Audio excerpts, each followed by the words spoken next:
नमस्कार साथियों, मैं इंजीनियर आशीष कुमार आप सभी को आर्यभट्ट की धरती पटना से नमन करता हूं। आज ये हमारा Bihar state power holding corporation limited के क्वेश्चन डिस्कशन का चौथा सेशन है। इसमें हम 4 नवंबर को एग्जाम में पूछे गए क्वेश्चंस के 30 प्रश्नों को पीछे मैंने डिस्कस कर दिया है और आज की क्लास में मैं आपको अगले प्रश्न के डिस्कशन पर पहुंच रहा हूं। तो हमारा यह जो सेशन है इसमें हम अगले जो हमारी 10 और क्वेश्चन है उस पर हम डिस्कस करने वाले हैं। मुझे पूरा विश्वास है कि प्रीवियस सेशन आप लोगों को जरूर पसंद आया होगा, ठीक है। और हमारी जो ऑनलाइन ऑफलाइन नई बैच है Bihar state power holding corporation के लिए, वो 29 मार्च से नई बैच आ रही है। ऑनलाइन में 8 से 9 PM के बीच में और ऑफलाइन में 29 मार्च से 7 से 8 PM में, ठीक है। तो चलिए हम देखते हैं कि आज का हमारा पहला प्रश्न क्या है। साथियों, हमारा आज का पहला प्रश्न है, बोर्ड पर ड्राइंग शीट को अस्थिर रखने के लिए निम्नलिखित में से किसका प्रयोग नहीं किया जाता है? Which among the following is not used to fix drawing sheet on the board? ठीक है, किस चीज का प्रयोग हम लोग ड्राइंग शीट को अस्थिर रखने के लिए नहीं करते हैं? देखिए, ये जो आपकी लकड़ी की स्ट्रक्चर दिख रही है ये हमारी क्या है? ड्राइंग टेबल है। ये क्या है साथियों? ड्राइंग टेबल, ठीक है। और इस ड्राइंग टेबल के ऊपर जो आपको ये रेड कलर में दिख रहा है, यहां पर हमने इसको होल्ड कर दिया है, टाइट करके फिट कर दिया है। और ये वाले सेक्शन से ये जुड़ी हुई है, यहाँ एक स्केल और ये स्केल, ये आपकी क्या है साथियों? मिनी ड्राफ्टर है। इसे हम क्या कहते हैं? मिनी ड्राफ्टर कहते हैं। मिनी ड्राफ्टर का काम क्या होता है? मिनी ड्राफ्टर का काम होता है परपेंडिकुलर और पैरेलल लाइन। ध्यान दीजिएगा, क्या करना? परपेंडिकुलर और पैरेलल लाइन को बनाने में यह मदद करता है, ठीक है। और जब तक हम इस सीट को, ये हमारी ड्राइंग सीट है ना, ये क्या है साथियों? ड्राइंग सीट है। अगर हम ड्राइंग सीट को पूरी तरह से टाइटली फिट नहीं करेंगे तो क्या दिक्कतें हमें झेलनी पड़ेगी? आपकी जब ड्राइंग सीट पूरी तरह से फिक्स नहीं होगी तो आप इस पर डायग्राम सही तरीके से नहीं बना पाएंगे। वो इधर उधर अगर जाती है, खिसकती है, तो आपकी जो परफेक्ट स्ट्रक्चर है वो नहीं बन पाएगी। तो इसे हम लोग फिक्स करने के लिए क्या करते हैं? ड्राइंग शीट को फिक्स करने के लिए हम क्लिप का इस्तेमाल करते हैं। ये देखिए, ये आपकी क्या है साथियों? क्लिप्स है, जो स्टील की आपकी स्ट्रक्चर है, ऐसे इसे हम होल्ड करके और फिर आपके टेबल के ऊपरी सेक्शन में फंसा करके पैक कर देते हैं, जिससे आपकी चारों साइड से हमारी जो ड्राइंग शीट है वो कवर हो जाती है और ढक जाती है, ठीक है। उसके बाद ये आपका टेप है व्हाइट कलर का, तो हम यहाँ पे टेप से भी चारों सेक्शन में चिपका देते हैं, इससे भी आपकी फिक्स रहती है। फिर टेप को उखाड़ लिया तो आसानी से आपकी सीट बाहर निकल जाती है और ये होल्ड रहती है। तो हम यहाँ पर ड्राइंग पिन्स का भी इस्तेमाल करते हैं। ड्राइंग पिन वहां पे लगा करके आप क्या करोगे साथियों? अपनी सीट को फिक्स कर लोगे। तो आपने देखा कि ड्राइंग पिन का भी प्रयोग कर रहे हैं, क्लिप का भी प्रयोग कर रहे हैं, चिपकने वाले टेप का भी प्रयोग कर रहे हैं। ये तीनों चीज का प्रयोग हम लोग किस काम के लिए कर रहे हैं साथियों? ये तीनों का प्रयोग हम लोग ड्राइंग शीट को फिक्स करने के लिए कर रहे हैं। धागे का प्रयोग नहीं होता है। किसका प्रयोग नहीं होता है साथियों? धागे का प्रयोग नहीं होता है। तो आपका जो सही उत्तर है वो क्या हो जाएगा? धागा। यानी बोर्ड पर ड्राइंग शीट को अस्थिर करने के लिए हम धागे का प्रयोग नहीं करते हैं, हम किसका प्रयोग करते हैं? चिपकने वाले टेप का, ड्राइंग पिन का और क्लिप्स का प्रयोग करते हैं। कंसेप्ट क्लियर है? चलिए तो हम अगले प्रश्न की ओर बढ़ते हैं। देखते हैं हमारा अगला प्रश्न क्या है। बहुत ही अच्छा प्रश्न है और बहुत दमदार प्रश्न है। आप एकदम जम के पढ़ाई कीजिए और फिर देखिए कि कैसे बिहार इलेक्ट्रिसिटी बोर्ड में रिजल्ट नहीं होता है, ठीक है। यदि कंसेप्ट मजबूत होगा साथियों, याद रखिएगा, और न्यूमेरिकल्स की प्रैक्टिस होगी, क्वेश्चन को आप जमकर प्रैक्टिस करेंगे विथ कंसेप्ट, तो मेरा विश्वास है कि आपके चयन को कोई रोक नहीं सकता है। बहुत सारे साथियों का यह रहता है कि सर यहाँ बीएसपी एचसीएल में क्वेश्चन बड़े टफ होते हैं। अरे क्वेश्चन टफ नहीं होते, आपने तैयारी उस तरीके से नहीं करी। यदि आप जमकर तैयारी करेंगे, कंसेप्ट के साथ करेंगे, इलेक्ट्रिकल के जो बेसिक कंसेप्ट है, निचोड़ है, उसको समझेंगे, तो मेरा विश्वास रखिए आपसे यह एग्जामिनेशन निश्चित निकल जाएगा और आपको कहीं कोई ऐसी डाउट नहीं रहेगी। और सिर्फ यही एग्जाम नहीं निकलेगा, आपको सारे एग्जामिनेशंस जो आईटीआई पर आधारित होते हैं, जहां इलेक्ट्रीशियन से प्रश्न पूछा जाता है, आप सबका जवाब देंगे अगर जोरदार कंसेप्ट आपने बिल्डअप किया है तो। ठीक है, इसलिए याद रखिएगा, हवाई में पढ़ने से काम नहीं चलेगा, गंभीरता के साथ पढ़ना पड़ेगा अगर आपको सफल होना है तो। क्योंकि आप जानते हैं आपको छट करके करोड़ों की भीड़ से, लाखों की भीड़ से, हजारों की भीड़ से सैकड़ों में आना है। और जब सैकड़ों में आना है तो आप समझ लीजिए कि आपको कितना ज्यादा जो है अपने आप को तपाना पड़ेगा। क्योंकि आप जानते हैं मेहनत, लगन और तपस्या, ये तीनों जब होगी तभी जाकर के सफलता आपके करीब आएगी। तो आइए साथियों हम इस प्रश्न को देखते हैं। ये बहुत ही महत्वपूर्ण और मजेदार प्रश्न है। ये प्रश्न है थर्मल पावर प्लांट में टरबाइन की स्थिति क्या है। साथियों प्रश्न है what is the position of turbine in thermal power plant. तो देखिए आपके सामने थर्मल पावर प्लांट दिख रहा होगा। मैंने जनरल डायग्राम यहां इस्तेमाल किया है। जब मैं पढ़ाऊंगा आपको तो मैं बहुत विस्तार से इसके बारे में बताऊंगा। ये हमारी चिमनी है जिससे आपकी क्या होती है, धुआं बाहर निकलती है रिफाइंड होकर के शुद्धिकरण के बाद। ठीक है, ये हमारा क्या है साथियों, ये आपका बॉयलर है। ठीक है, ये आपका क्या है, बॉयलर है। अब जरा देख लीजिए, ये बॉयलर में हम क्या करते हैं, यहां पर वाटर को यानी जल को, यहां पर हम जल को किसमें बदलते हैं, हाई प्रेशर स्टीम में बदलते हैं। किसमें बदलते हैं साथियों, हाई प्रेशर स्टीम में बदलते हैं। हाई प्रेशर स्टीम यानी उच्च दाब वाष्प में बदलते हैं। और यह जो हाई प्रेशर स्टीम है यह आपकी कहां जाती है, यह हाई प्रेशर स्टीम आपकी फोर्स की जाती है, डाली जाती है आपके टरबाइन पर। यह है आपका टरबाइन, यह है आपका टरबाइन। और मैं आपको बता दूं थर्मल पावर प्लांट में, ताप विद्युत संयंत्र में हमेशा जो हमारी टरबाइन होती है उसकी स्पीड काफी ज्यादा होती है। क्या होती है, उसकी स्पीड काफी ज्यादा होती है। लगभग आप ये मानकर चलिए 3000 आरपीएम हम लोग ध्यान में रखते हैं कि उतना तक तो जरूर रखना है, उससे ज्यादा भी करने का हम प्रयास करते हैं फैन मूविंग के माध्यम से। ठीक है, अब टरबाइन के आगे क्या लगा हुआ है, टरबाइन के आगे आपका अल्टरनेटर है। क्या है साथियों, टरबाइन के आगे आपका अल्टरनेटर है। जो अल्टरनेटर मैकेनिकल ऊर्जा को, यांत्रिक ऊर्जा को किसमें बदलेगा, विद्युत ऊर्जा में बदलेगा, इलेक्ट्रिकल एनर्जी में बदलेगा।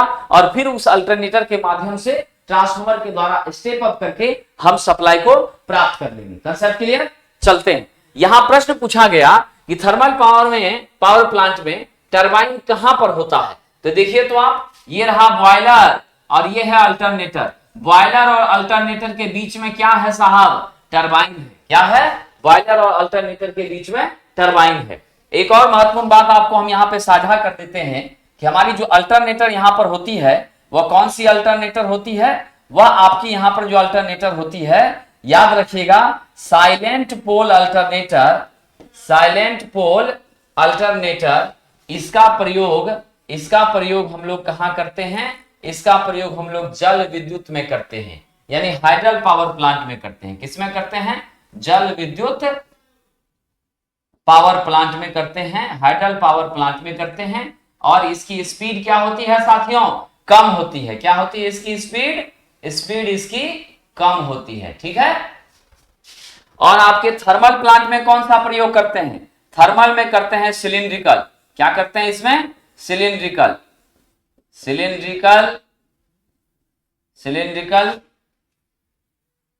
Rotor type alternator. ध्यान दीजिएगा, सिलिंड्रिकल रोटर टाइप अल्टरनेटर, इसकी स्पीड जो है ना वो अधिक होती है। ठीक है, क्या होती है, इसकी स्पीड अधिक होती है। इसमें पोल की संख्या कम होती है। पोल की संख्या कम होने के कारण मैंने आपको फॉर्मूला बताया था, स्पीड ns बराबर 120f/p होता है। यहां से आप देख लीजिए कि आपकी जो पोल है, अगर पोल की संख्या बढ़ती है तो आपकी सिंक्रोनस स्पीड क्या हो जाती है साथियों, घट जाती है।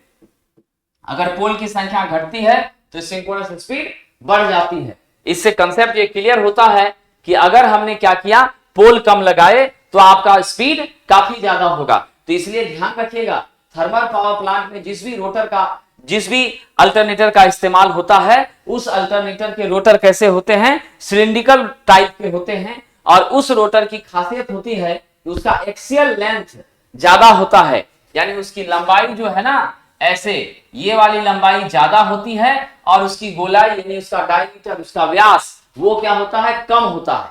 समझ गए? तो ये महत्वपूर्ण बात आप ध्यान में रखेंगे कि सिलिंड्रिकल रोटर टाइप अल्टरनेटर का एक्सियल लेंथ बहुत ज्यादा होता है और उसकी डायमीटर जो है, उसका व्यास जो है वो बहुत ही कम होता है, क्योंकि उसमें पोल बहुत कम होते हैं, ध्रुव बहुत कम होते हैं और कम पोल होने के कारण इसकी गति ज्यादा होती है। और आपको यह भी मैंने अभी चर्चा किया कि हमारी steam turbine high speed turbine है, उसकी गति, उसकी स्पीड काफी ज्यादा होती है। लगभग कितना मैंने कहा था कि न्यूनतम 2 पोल तो हमें रखना ही पड़ता है, तो लगभग 3000 आरपीएम इसकी स्पीड जो है हमें प्राप्त होती है।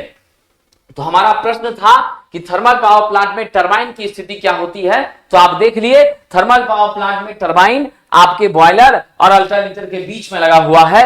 The correct answer is, which one is the correct answer, boiler और जनरेटर के बीच में, option B is the correct answer. चलिए अगले प्रश्न की तरफ देखते हैं। हमारा अगला प्रश्न क्या है?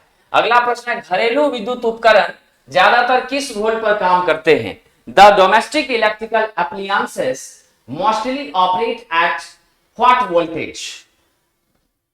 प्यारे साथियों, हमारी जो डोमेस्टिक एप्लायंसेस है उसके बारे में जान लीजिए। जितने भी घरेलू उपकरण हैं, ठीक है, घरेलू उपकरण हैं, वो सभी सिंगल फेज सप्लाई पर चलती है।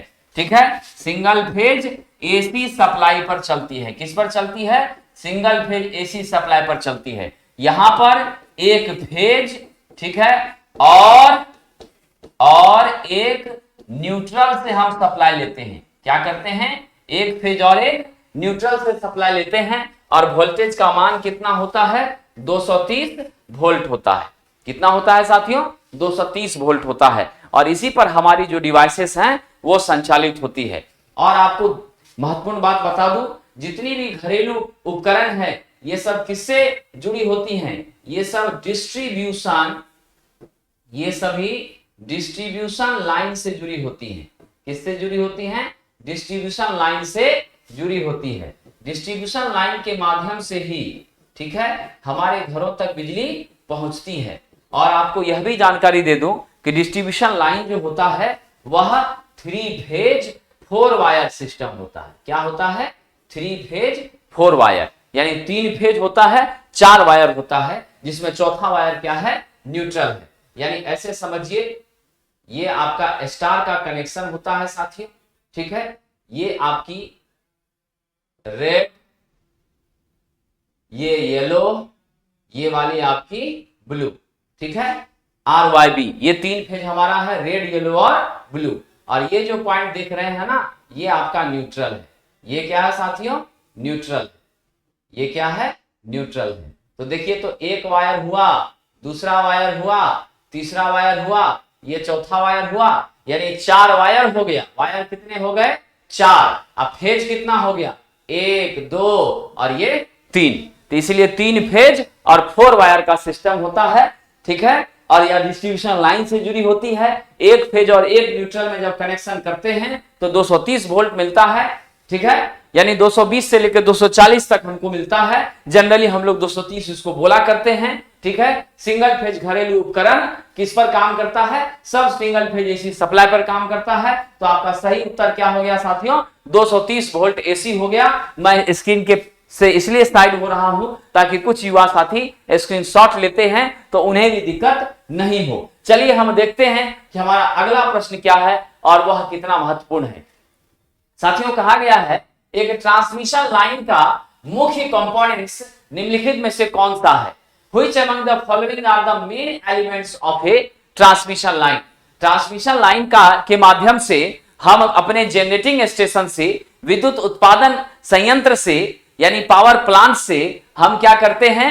अपने लोकल डिस्ट्रीब्यूशन सिस्टम तक यानी अपने ग्रिड तक सप्लाई लेकर आते हैं। अभी हम दिखाएंगे आपको कि किस तरीके से लाते हैं। तो क्या वहां पर ये जो आपकी बड़े बड़े टावर्स होती हैं और उसमें जो आपने ट्रांसमिशन के लिए कंडक्टर का इस्तेमाल किया है, वहां पे रोटर होता है क्या? बिल्कुल भी नहीं होता है। तो रोटर तो होता नहीं, इसका तो बात ही खत्म हो गया। स्टेटर की बात कर रहा है, कम्यूटेटर, आर्मेचर वाइंडिंग, ये सब कहाँ? ये सब तो डीसी मशीन में होता है ना, तो इसका तो कोई रोल ही नहीं है इसमें। ये भी खत्म हो गया, ये भी खत्म हो गया, ये भी खत्म हो गया। अब कंडक्टर और इंसुलेशन वाइंडिंग, यानी वाइंडिंग पर यहाँ वाइंडिंग पे इंसुलेशन की कहाँ जरूरत है? हमें तो पावर प्लांट से लेकर अपने नियरेस्ट ग्रिड तक सप्लाई लेकर आनी है, ये भी खत्म हो गया।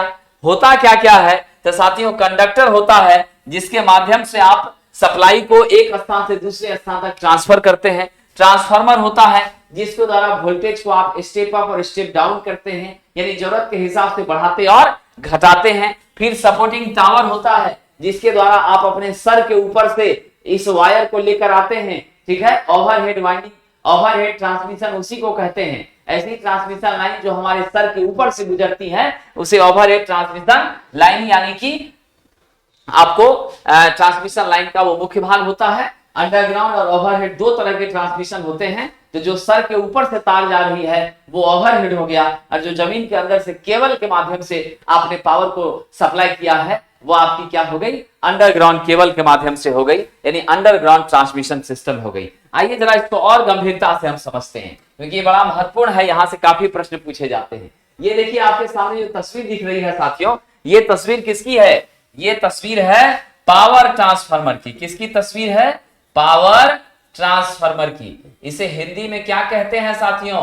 इसे शक्ति परिणामित्र कहते हैं। ट्रांसफार्मर को हिंदी में परिणामित्र कहते हैं, ठीक है। इसे शक्ति परिणामित्र कहते हैं। इसका काम क्या है? इसका काम है हमारे जनरेटिंग स्टेशन पर, जहां हमने क्या किया? पावर को जनरेट किया, विद्युत ऊर्जा को हमने यहां पर उत्पन्न किया है। तो जनरेटिंग स्टेशन जो हमारी जीएस है, वहां के वोल्टेज के परिमाण को क्या करना? स्टेप अप करना। स्टेप अप का मतलब होता है बढ़ा देना। क्या करना साथियों? बढ़ाना। यानी मान लीजिए 11 किलो वोल्ट आपका जनरेटर के माध्यम से आउटपुट में मिला, तो यह ट्रांसफार्मर उसको क्या करता है? यह ट्रांसफार्मर उसको बदल करके 132 किलो वोल्ट में चेंज कर सकता है, बढ़ा सकता है। यह भी क्या कर सकता है? इसको 200, ध्यान रखिएगा, 222 के भी में बदल देता है, साथ ही साथ 400 के भी में भी बदल सकता है। इतना ही नहीं, 765 के भी में भी बदल सकता है, ठीक है। तो ये ध्यान रखिएगा कि हमें कितनी दूरी पर भेजना है। अगर दूरी ज्यादा होगी तो हम लोग समानता अपने हिंदुस्तान में 400 केवी के ट्रांसमिशन लाइन का यूज कर रहे हैं। लेकिन अभी आपको जानकारी दे दें कि झांसी से लेकर गुना के बीच में मध्य प्रदेश में 765 केवी का लाइन बिछाया गया है। आने वाले दिनों में हम लोग और भी ज्यादा केवी के लाइन का जो है प्रयोग करना शुरू कर देंगे, ठीक है। तो जब दूरियां बढ़ती हैं तो वोल्टेज बढ़ाना पड़ता है। पावर सिस्टम के दौरान मैं आपको बताऊंगा, यदि वोल्टेज जितनी ज्यादा रहती है ट्रांसमिशन के दौरान हमारी लॉसेस उतनी कम होती है, ठीक है। वोल्टेज बढ़ने पर ट्रांसमिशन के दौरान होने वाली लॉसेस कम हो जाती है। तो आपने देखा कि ट्रांसमिशन करने से पहले, यानी पावर को जनरेटिंग स्टेशन से दूसरे जगह भेजने से पहले हमें क्या करना है? उसके वोल्टेज के स्तर को बढ़ाना है। तो वोल्टेज के स्तर को बढ़ाने के लिए हमने क्या किया साथियों? ट्रांसफार्मर का यहां प्रयोग किया, और उस ट्रांसफार्मर के माध्यम से फिर हमने उसे दूर दराज के इलाकों में भेजने का काम किया। तो दूर दराज के इलाकों में जो भेज रहे हैं वो कैसे भेज रहे हैं? ये आप सीरीज में एक साथ आप देख रहे हो कई सारे टावर। ये जो आप पिक्चर देखते हैं ना साहब, ये आपका क्या है? टावर है। ध्यान रखिएगा, इस टावर का भी साइज अलग अलग होता है। हम कितने किलो वोल्ट का वोल्टेज भेज रहे हैं उसके आधार पर टावर के आकार का निर्धारण होता है। उस आधार पर हम इस टावर में इंसुलेटर का प्रयोग करते हैं। जो इंसुलेटर, यह जो आप इसे झूलते हुए देख रहे हैं, ये क्या है आपकी? यह आपकी कंडक्टर है, ये चालक तार है साथियों। क्या है? यह चालक तार है। इसे क्या कहते हैं? इसे पावर कंडक्टर कहते हैं, क्योंकि यह बहुत ज्यादा मात्रा में विद्युत को सप्लाई लेकर जा रहा है, विद्युत को एक जगह से दूसरे जगह लेकर जा रहा है, ठीक है। इस वजह से इसे पावर केबल कहते हैं। अब 400 केवी का जो पावर केबल होता है उसके 16 मीटर के रेंज में आप कभी मत जाइए। हाइट में अगर उस रेंज में जाएंगे तो ये हाई वोल्टेज आपको अपने पास बुला लेगा, खींच लेगा, उसके बाद आपसे फिर कभी मुलाकात नहीं होगी। ठीक है, इसलिए सुरक्षा बड़ा मायने रखता है। हम ये सब जगह पर ये सब क्या होता है, ये सब सस्पेंशन इंसुलेटर होता है। क्या होता है साथियों, सस्पेंशन इंसुलेटर होता है। ठीक है, जिसका काम होता है आपके पावर केबल और धरती के बीच में संपर्क को रोकना साथियों। ठीक है, क्योंकि मैंने आपके बीच चर्चा किया है एलजी जो लाइन टू ग्राउंड फॉल्ट होता है, यानी आपके पावर केबल को हम लाइन कह रहे हैं और धरती को हम ग्राउंड कह रहे हैं। तो लाइन से ग्राउंड के बीच जब संपर्क हो जाएगा तो 70% जो हमारी लॉसेस हैं, ट्रांसमिशन की दिक्कतें हैं, वो इसी के कारण से होती हैं। इस वजह से साथियों आपको ये ध्यान रखना है कि हमें कभी भी अपने पावर केबल को धरती के संपर्क में लाना नहीं है। ठीक है, अब यहां पर एक और महत्वपूर्ण जानकारी आपको दे देते हैं। इस चालक तार का के लिए हम किस पदार्थ का इस्तेमाल करते हैं। तो हमारी जो चालक तार होती है वो ACSR होती है। क्या होती है दोस्तों, ACSR होती है। A फॉर एल्यूमिनियम, ठीक है, एल्यूमिनियम। C फॉर कंडक्टर, यानी aluminium conductor. S for steel, R for reinforced.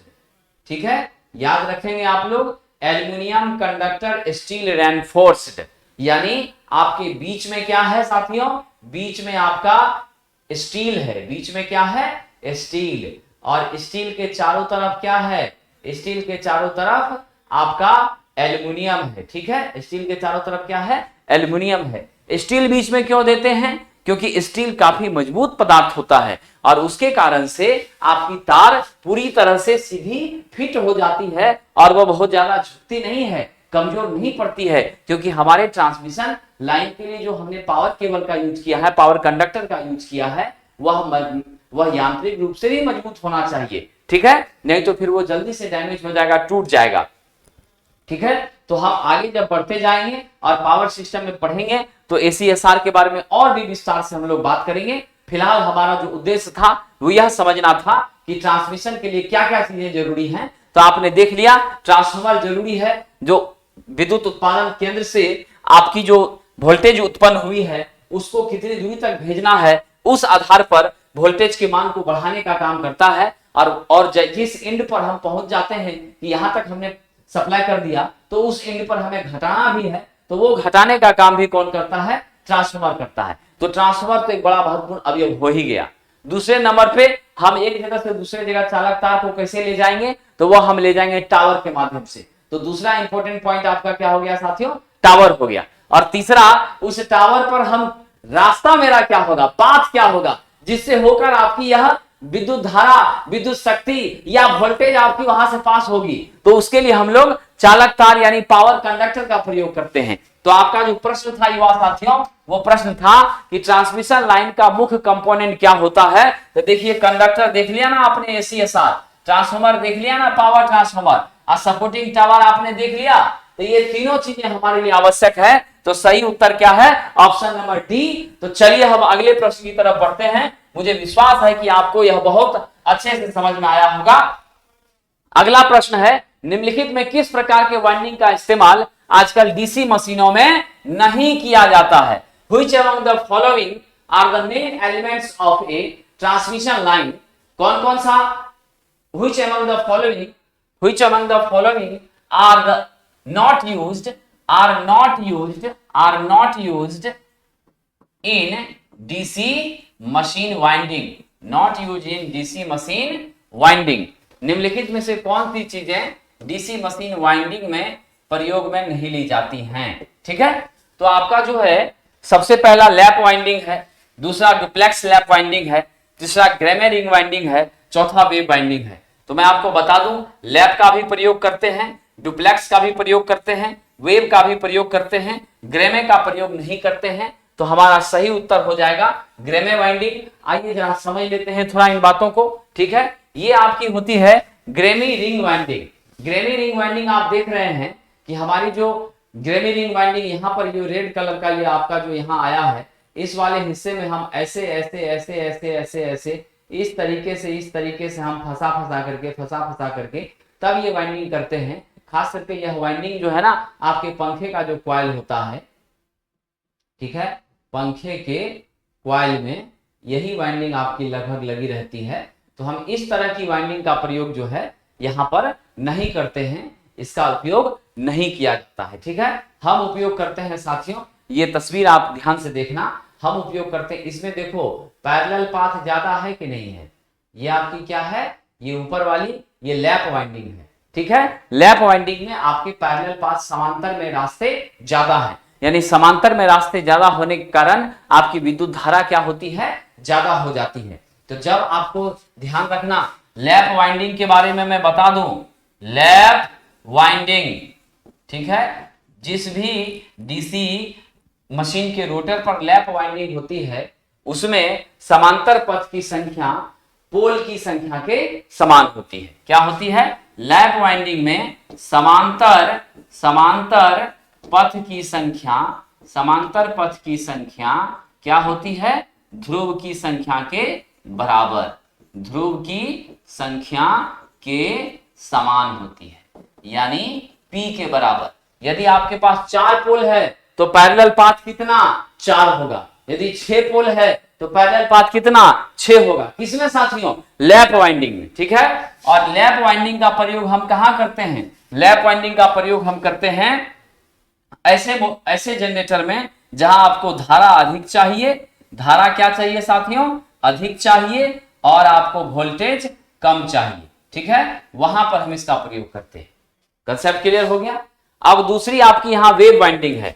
Wave winding का स्ट्रक्चर देखिए, ये कम्यूटेटर का जो सेगमेंट है उससे जुड़ा हुआ है, ऐसे जाके ऐसे जाके ऐसे जाके ऐसे जाके ऐसे जा रहा है। यानी इसमें आप क्या देख रहे हैं कि हमारी पैरेलल पाथ की संख्या क्या है, कम है। ठीक है, और यह आपकी वेव की तरह, तरंग की तरह, आप जानते हैं ना तरंग भी इसी तरह से आगे बढ़ती है, तो ये तरंग की तरह बिल्कुल है। तो तरंग की आकृति में होने के कारण इसका नाम क्या हो गया, वेव हो गया। ठीक है, अब यह भी कई प्रकार की होती है साथियों, रेट्रोग्रेसिव होती हैं, प्रोग्रेसिव होती हैं। आगे बढ़ती हुई वाइंडिंग है तो वो प्रोग्रेसिव है, अगर पीछे की तरफ खुलती हुई वाइंडिंग है तो वो रेट्रोग्रेसिव है। तो हम जब आपको वाइंडिंग बताएंगे तो वहां पर हम काफी विस्तार से इन सभी चीजों के बारे में बताएंगे, क्योंकि आप जानते हैं बिहार की BSHPCL में वाइंडिंग से प्रश्न जरूर पूछे जा रहे हैं, और उसी का हम यहाँ उत्तर भी आपको दे रहे हैं। तो वेव वाइंडिंग के लिए क्या खास बात है वो भी आप ध्यान दीजिएगा विद्यार्थियों। वेव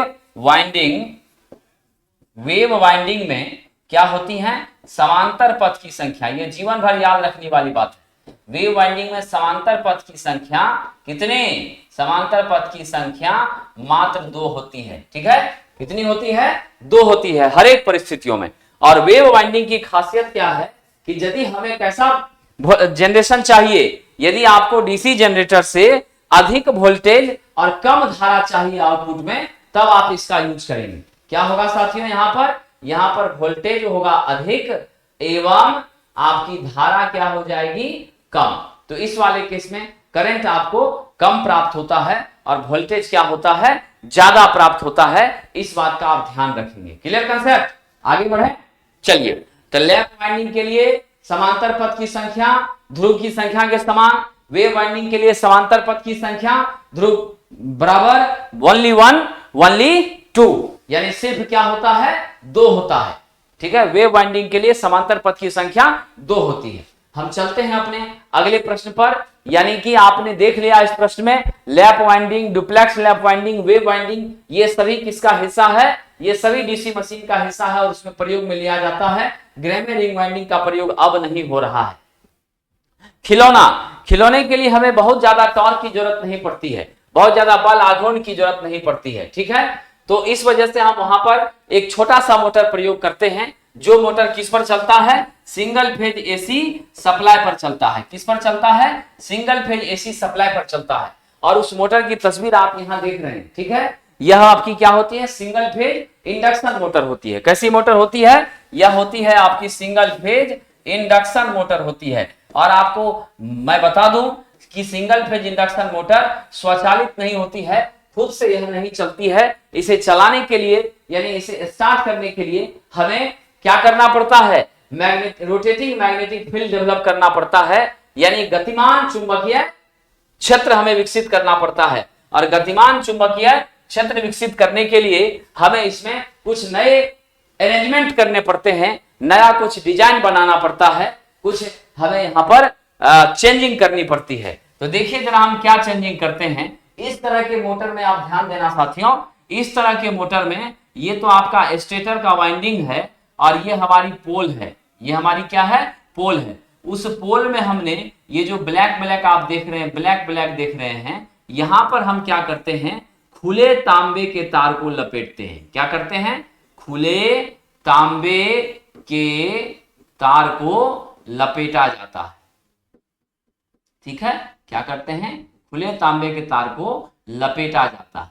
और जब खुले तांबे के तार को लपेटा जाता है तो उसके वजह से क्या होती है, उसी को हम साथियों क्या कहते हैं, उसी को हम कहते हैं सैडिंग, सैडिंग रिंग। क्या कहते हैं, जो खुला तांबा का तार इस तरह से लपेटते हैं उसी को कहते हैं सैडिंग रिंग। क्या कहते हैं उसे, सैडिंग, सैडिंग बैंड कहिए या सैडिंग रिंग कहिए। तो मैंने आपको कहा था ना, जिस तरीके से यह single phase induction motor start होती है उसी के आधार पर इसका नामकरण भी कर दिया गया है। इसमें सैडिंग रिंग का प्रयोग करने से यह चलती है, अपना जो इसकी जो गति है वो हमें मिलने लग जाती है, यह स्टार्ट हो जाती है सप्लाई को पाने के बाद। इस वजह से इसका नाम रखा गया सैडिंग रिंग इंडक्शन मोटर, यानी सैडेड पोल, सैडेड पोल इंडक्शन मोटर। क्या नाम रखा गया, सैडेड पोल इंडक्शन मोटर। अब यहाँ ये जो रियल तस्वीर है ये तो आपका हो गया डायग्रामेटिकल स्ट्रक्चर, लेकिन इस वाले में देखिए वाकई में इस तरह की ही यह मोटर दिखती है जो खिलौने वगैरह में आपका सेट रहता है। ये आपका जो है स्पिंडल है, यही घूमता है साथियों। ये यहाँ देखिए गौर से, इस जगह पर यह पीला पीला आपका जो हल्का सा है स्ट्रक्चर, यहाँ पर भी देखिए ये दो पोल का मात्र है। तो दो पोल का है तो हमने दो जगह क्या किया है, इसमें सैडिंग रिंग ऐसे लपेट दिया है। यानी तांबे का तार लेना है और उसको इस तरह से आपको लपेट देना है, पोल में लपेटना है। तो पोल में लपेटते हैं ना, तो इसलिए इसको सैडेड पोल कहा जाता है। यानी ऐसी मोटर जिसके पोल में तांबे के खुले तार को लपेट देते हैं और ऐसा करने के बाद तब हमारा रोटेशन जो है वह रोटर का संभव हो पाता है और यहां पर उतनी टॉर्क विकसित हो पाती है जिसके कारण यह मोटर आपकी संचालित हो सके। यह बहुत ही कम टॉर्क की मोटर होती है, सिंगल फेज एसी सप्लाई पर चलती है। ठीक है, इसका प्रयोग हम लोग, इसकी स्पीड भी बहुत ज्यादा नहीं होती है। इसका प्रयोग हम लोग किसमें करते हैं साथियों, बच्चों के खिलौनों में करते हैं, छोटे छोटे कंपोनेंट्स को संचालित करने में करते हैं। तो यह कौन सी मोटर है, अब तो आप समझ ही गए कि सही उत्तर क्या होगा, सैडेड पोल मोटर होगा। और यह आपकी सही आंसर इस क्वेश्चन की है। अब हम अगले प्रश्न की तरफ चलते हैं, देखते हैं हमारा अगला प्रश्न क्या है। निम्नलिखित कथनों को पढ़ें और सही विकल्प चुनें। कहा गया सिंक्रोनस मोटर में इस्तेमाल होने वाले शॉर्ट पिच वाइंडिंग विकृत हार्मोनिक्स को कम करते हैं, है ना साथियों। कहा गया कि सिंक्रोनस मोटर में इस्तेमाल होने वाले शॉर्ट पिच वाइंडिंग विकृत हार्मोनिक्स को कम करते हैं। अब जरा हार्मोनिक्स को समझिए। ये आपका ध्यान देना, आप जीरो से चलकर ये आपकी एक्चुअल साइनोसॉइडल वेव फॉर्म है ना, च्या तरंग है जो 2 पाई पे आके समाप्त होती है। यानी एक चक्र इसका 2 पाई पर कंप्लीट होता है और ये π/2 पर मैक्सिमम पॉजिटिव वैल्यू देता है, 3 π/2 पे क्या देता है, न्यूनतम वैल्यू देता है और पाई पर यह 0 हो जाता है। ये हमारी साइनोसॉइडल तरंग की एक संरचना है। लेकिन किसी कारणवश क्या हो जाए कि आपको साइनोसॉइडल तरंग प्राप्त न हो और आपको इस तरह की तरंग प्राप्त होने लग जाए, ये ऐसे इस टाइप से, तो यह हमारी क्या कहलाती है, विकृति कहलाती है। आपका जो वास्तविक तरंग का स्वरूप था उसमें यहां क्या आ गई, विकृति आ गई। इसी को हम क्या कहते हैं, हार्मोनिक्स कहते हैं। ठीक है, इसी को क्या कहते हैं साथियों, हार्मोनिक्स कहते हैं। ठीक है, जिसके वजह से हमारे आवृत्ति में भी परिवर्तन संभव होता है और यह हमारे मोटर के लिए बहुत अच्छा नहीं होता है। तो इसे कम करने के लिए हम किसका इस्तेमाल करते हैं, इसे कम करने के लिए हम शॉर्ट पिच वाइंडिंग का इस्तेमाल करते हैं। उदाहरण के रूप में मैं आपको समझा रहा हूं शॉर्ट पिच वाइंडिंग क्या होती है। ये ध्यान दीजिए, ये यहां से यहां, ये आपका एक पोल है, ये दूसरा पोल है, मान लीजिए P1, मान लीजिए P2, इस दोनों के बीच में यहां से यहां तक 180 डिग्री की डिस्टेंस है, 180 डिग्री की दूरी है। अब बिल्कुल इसी के कॉर्नर पर यह भी सटा हुआ है, तो इसके बीच भी कितना है, 180 की डिग्री है की दूरी है। इसे हम फुल पिच कॉइल कहते हैं। क्या कहते हैं इसे? फुल पिच कॉइल कहते हैं। ठीक है, यानी एकदम सटा हुआ वाइंडिंग है। आपके दोनों पोल के बीच की दूरी और दोनों कॉइल के बांधने की दूरी दोनों जब एक समान होती है तो फुल पिच कॉइल कहते हैं। लेकिन यहां पर भी ध्यान दीजिए, यदि ऐसा हो जाए युवा साथियों कि आपका ये पोल है और ये आपकी पोल पिच है, यानी दो पोल के बीच की दूरी है, जिसे हमने 180 से भी दिखाया था कि यह दूरी 180 डिग्री की है।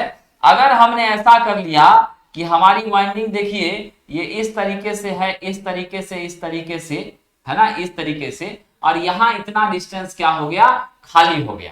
ठीक है, इतना कम हो गया, एकदम सटा करके आपने दूसरे वाले पोल के या दूसरे वाले स्लॉट से इसको सटा करके वाइंडिंग नहीं किया, तो इस परिस्थिति में क्या हो गया, ये वाला ये इतना कम हो गया। ठीक है, क्या हो गया, कम हो गया। तो अब यह जो दूरी है आपके कॉइल की, जो दूरी है वो कितनी हो गई, 180 माइनस, हम इस डिस्टेंस को बीटा मान लें तो 180 माइनस बीटा मान हो गया। यानी आपका पोल पिच आपके कॉइल पिच के बराबर नहीं है, यानी दो पोल के बीच की दूरी कॉइल के दोनों हिस्से की दूरी के समान नहीं है, उससे कम है। तो यदि कम है तो उसी को कहते हैं शॉर्ट पिच वाइंडिंग। उसी को क्या कहते हैं साथियों, शॉर्ट पिच वाइंडिंग। ठीक है, और शॉर्ट पिच वाइंडिंग का प्रयोग करने से हमें इस तरह की समस्या, ये विकृत हार्मोनिक्स की समस्या से मुक्ति मिल जाती है, इससे हम बच जाते हैं। इसीलिए सिंक्रोनस मोटर में शॉर्ट पिच वाइंडिंग का इस्तेमाल हम करते हैं। क्या करने के लिए साथियों, तो विकृत हार्मोनिक्स को कम करने के लिए। ये बात बिल्कुल सही साबित हो गई, और आप लोगों को तो मैंने बिल्कुल कई क्वेश्चनों के डिस्कशन में चर्चा कर ही दिया है कि सिंक्रोनस मोटर क्या होती है, सिंक्रोनस स्पीड पे चलती है, इसी कारण से इसको सिंक्रोनस मोटर कहते हैं, जिसका मान कितना होता है, NS = 120 F/P होता है। ठीक है, चलिए अब जब हमारी वाइंडिंग ही छोटी हो गई, इसको हमने शॉर्ट कर दिया, तो कहीं से भी इंसुलेशन को ओवरहैंग होने का जरूरत नहीं है। यानी उस पे बहुत ज्यादा इंसुलेशन कर दिया और वो इंसुलेशन बाहर की तरफ निकला है या थोड़ा आगे लटक गया है, ऐसी स्थिति वहां नहीं होती है। इस वजह से यह भी याद रखिएगा, सिंक्रोनस मोटर में इस्तेमाल होने वाले शॉर्ट पिच वाइंडिंग के लिए कम ओवरहैंग कॉपर की जरूरत होती है। यानी यहां पर जो वाइंडिंग हमने कॉपर का इस्तेमाल किया तो वह आपकी पोल पिच से कम होती है, वह ज्यादा बाहर की तरफ भी नहीं निकल पाती है। इसलिए यह भी बातें जो यहां कही गई है तो वह भी ठीक है कि आपको कम जब कॉपर का प्रयोग करना पड़ा और कॉपर आपका बाहर नहीं निकल रहा है, तो हमें जरूरत जितनी है उसी हिसाब से हम यहाँ एडजस्ट हो जा रहे हैं। हमारा कुछ भी बर्बाद नहीं जा रहा, कुछ भी हमें एक्स्ट्रा इस्तेमाल नहीं करना पड़ रहा, तो हमारे लिए सस्ता हुआ कि नहीं हुआ, बताइए। वहां सटा करके वाइंडिंग करते थे, ज्यादा हमको तांबा खर्च होता था, थोड़ा सा बाहर भी इसका हिस्सा निकल जाता था। ठीक है, यहां पर हमारी वाइंडिंग जो है क्या है, आपकी उधर वाले सेक्शन से सटी हुई नहीं है, तो मात्रा जो कॉपर की है वो कम हुई कि नहीं हुई। अच्छा, मात्रा कम हुई तो हमारा खर्च घटा कि नहीं घटा। अच्छा, हमारा खर्च घटा तो वाइंडिंग सस्ता हुआ कि नहीं हुआ। एक तो खर्च भी कम हो रहा है, हमें हार्मोनिक्स से भी बचा रहा है, तो हम तो इसी का इस्तेमाल करेंगे ना साथियों। इसलिए सही उत्तर क्या है, आपकी दोनों बातें सही है, यानी ऑप्शन सी, पहली बात भी सही है और दूसरी बात भी सही है। ठीक है साथियों, तो चलिए इसको समझने के बाद हम आगे बढ़ते हैं और देखते हैं हमारा अगला प्रश्न क्या है। आप लोगों को निश्चित बहुत मजा आ रहा होगा, और जिनके भी मन में ये डर है कि बहुत ही टफ प्रश्न है, साथियों अगर आप पढ़ते हैं और समझते हैं और कंसेप्ट को अच्छे से आप मजबूत करते हैं, तो मेरा विश्वास है कि क्वेश्चन बिल्कुल टफ नहीं है। ठीक है, आपको जानना और समझना जरूरी है। आइए देखते हैं, भारी लोड उठाने के लिए इस्तेमाल किए जाने वाले होइस्ट क्रेन में आमतौर पर किस मोटर का इस्तेमाल किया जाता है।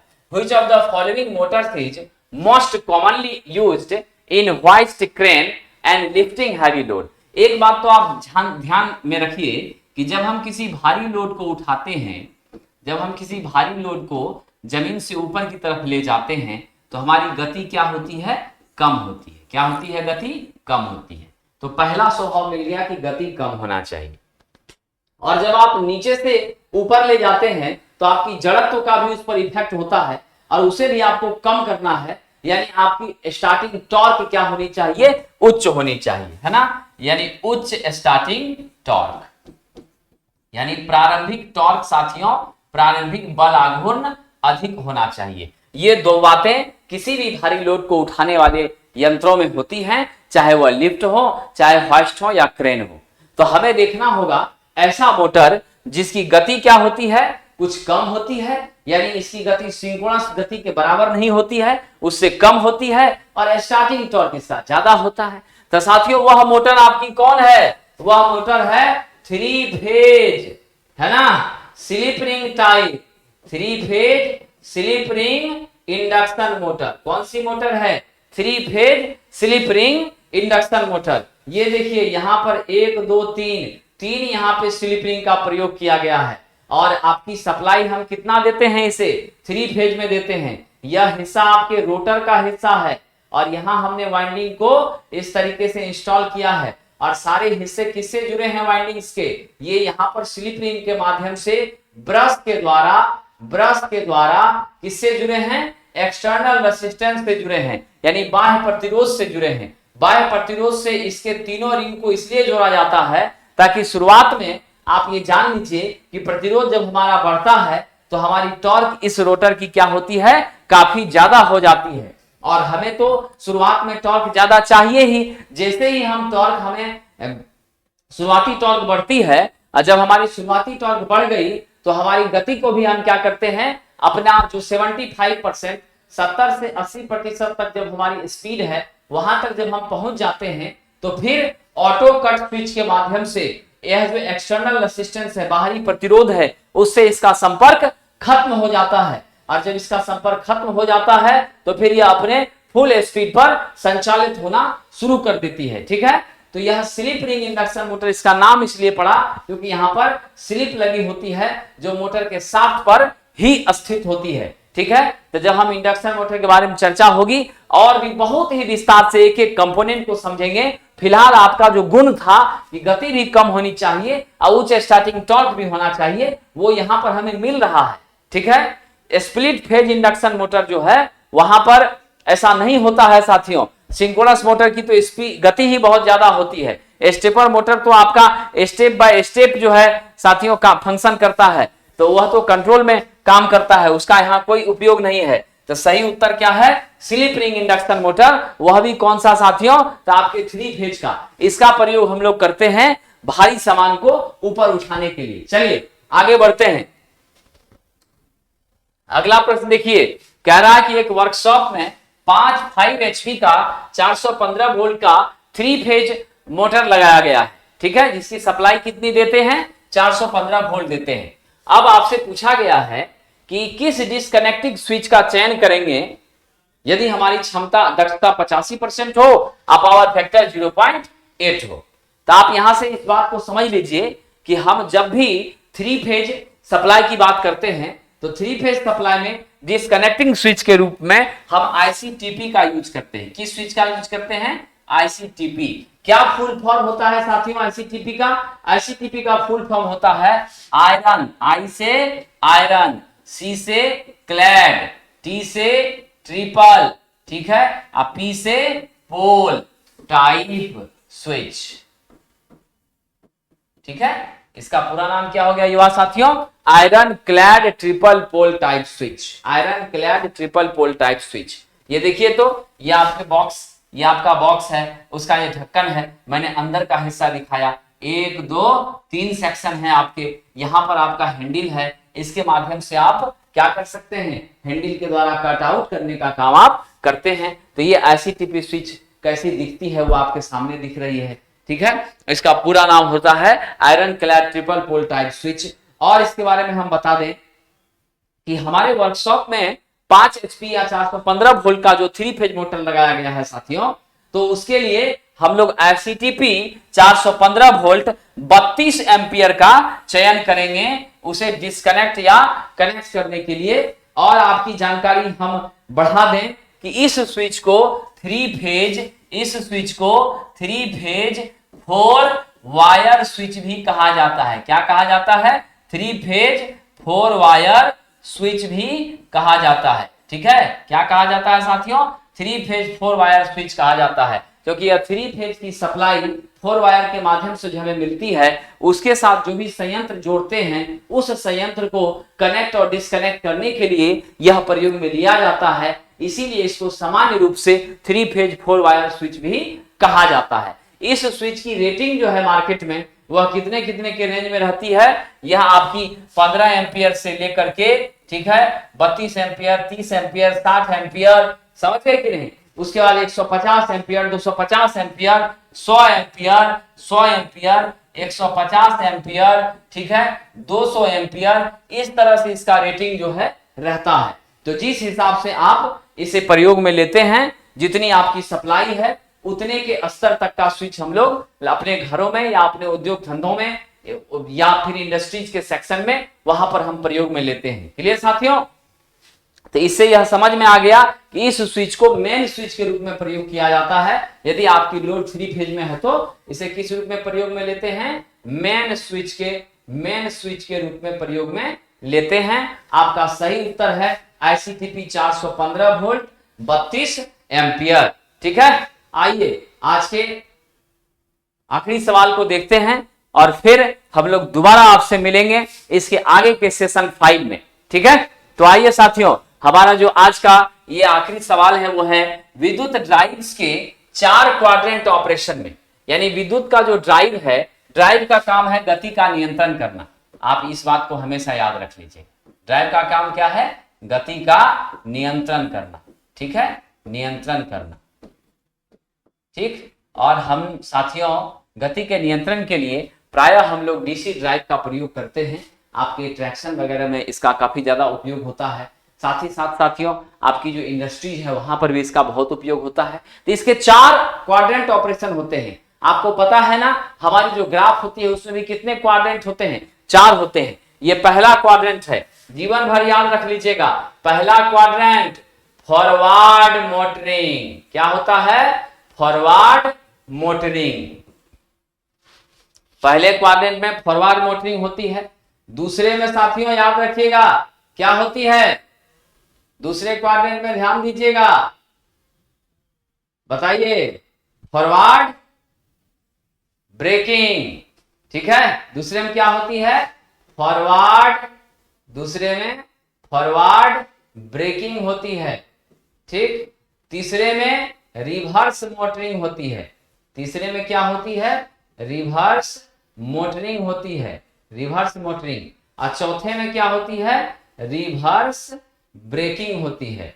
इसे याद करने का बहुत आसान तरीका है, कोना कोनी पकड़ लीजिए। इधर में पहले वाले में आपका होता है फॉरवर्ड मोटरिंग और तीसरे वाले में होता है रिवर्स मोटरिंग, और दूसरे में होता है फॉरवर्ड ब्रेकिंग और चौथे में होता है रिवर्स ब्रेकिंग। ठीक है, ये सारी चीजों को ऑपरेट करने के लिए हमें चॉपर की मदद लेनी पड़ती है। ठीक है, तो ये सारी बातों को हम काफी डिटेल में चलेंगे। तो आपको इतना तो जरूर यहां से क्लियर हो गया कि विद्युत ड्राइव का जो 4 क्वाड्रेंट ऑपरेशन होता है, उसमें तीसरे में कौन सा ऑपरेशन होता है? Reverse motoring. तो प्रश्न पूछा गया कि रिवर्स मोटरिंग किस क्वाड्रेंट में होता है? तो आपका उत्तर क्या होगा साथियों? रिवर्स मोटरिंग किस क्वाड्रेंट में है? रिवर्स मोटरिंग आपका युवा नौजवानों आपके 3rd क्वाड्रेंट में है। कहां पर है? 3rd क्वाड्रेंट, यानी तीसरे क्वाड्रेंट में है। तो ये आपका सही उत्तर है। चलिए, तो इसी के साथ आज आपसे मैं विदा लेता हूं। मुझे पूरा विश्वास है कि आप इसी तरीके से अगर कंसेप्ट को समझते हुए प्रश्नों को सॉल्व करेंगे तो मेरा विश्वास है कि ये बिहार इलेक्ट्रिसिटी बोर्ड आपके लिए बहुत आसान हो जाएगा। आप हमारे साथ बने रहिए और आपका प्यार जो हमें मिल रहा है उससे हमारी ऊर्जा दिन दुगुनी रात चौगुनी बढ़ रही है। बहुत बहुत धन्यवाद।